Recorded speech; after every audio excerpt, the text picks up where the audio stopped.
श्रीमद् भागवत में साफ साफ लिखा है कि जितने में जिसका पेट भर जाए उतने पर ही उसका अधिकार है। जो इससे अधिक को अपना मानता है वो चोर है और उसे दंड दिया जाना चाहिए। आर्थिक समानता के पक्ष में इससे बड़ी बात और क्या हो सकती है। सभी श्रोताओं को नमस्कार। मैं सज्जन सिंह राठौड़ आर्थिक समानता विचार क्रांति अभियान में आपका हार्दिक स्वागत करता हूं।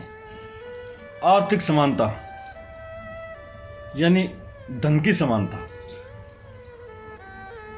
इसका सीधा सा अर्थ है कि लोगों की आर्थिक स्थितियों में बहुत ज़्यादा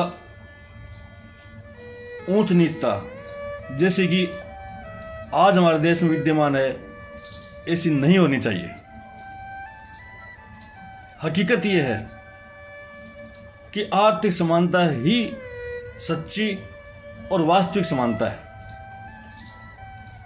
बाकी सब बकवास है।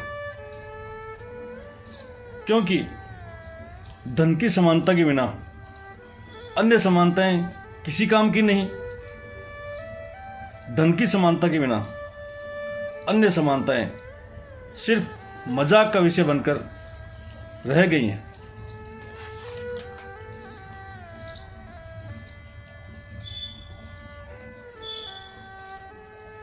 अब इस बात पर आते हैं कि आर्थिक समानता क्यों होनी चाहिए।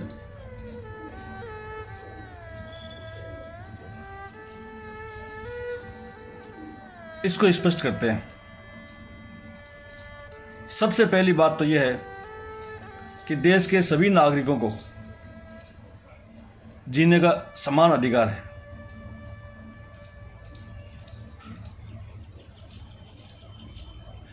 लेकिन जीने के लिए धन चाहिए और सबको पर्याप्त धन मिले, सबको पर्याप्त धन मिल सके, इसके लिए आर्थिक समानता चाहिए।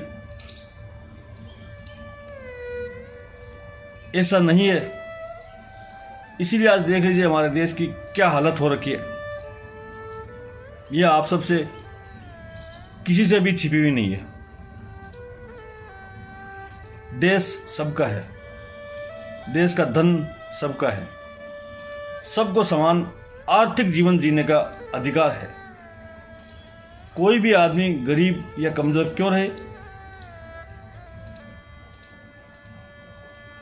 देश की अर्थव्यवस्था ऐसी होनी चाहिए कि प्रत्येक व्यक्ति अपनी योग्यता और क्षमता के अनुसार वस्तुओं या सेवाओं का उत्पादन करे और इसके बदले में राष्ट्र प्रत्येक व्यक्ति की समस्त आर्थिक जरूरतें पूरी करे।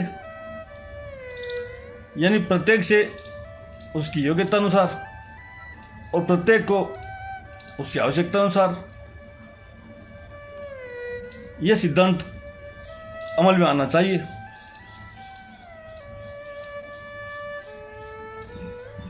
सारांश यह है कि आर्थिक समानता बहुत ही जरूरी है। अगर सब लोगों को सुखी जीवन जीना है, गरीबी, बेरोजगारी, महंगाई जो आज हमारे देश में घोर आर्थिक संकटों से लोग जूझ रहे हैं, इससे मुक्ति तभी मिल सकती है जब हमारे देश की अर्थव्यवस्था में आमूलचूल परिवर्तन करके,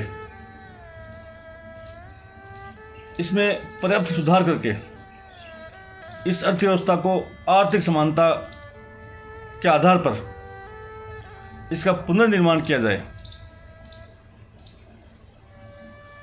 आर्थिक समानता की मूल भावना यह है कि लोगों की संपत्ति व आय में ये पहाड़ जैसा अंतर जैसा कि आज है, ऐसा नहीं होना चाहिए। किसी के भी पास इतना धन नहीं होना चाहिए कि दूसरों को दबा सके या दूसरों का शोषण व उत्पीड़न कर सके। कमाई का संबंध श्रम से होना चाहिए, पूंजी से नहीं। इनकम का आधार मेहनत होनी चाहिए, स्वामित्व नहीं।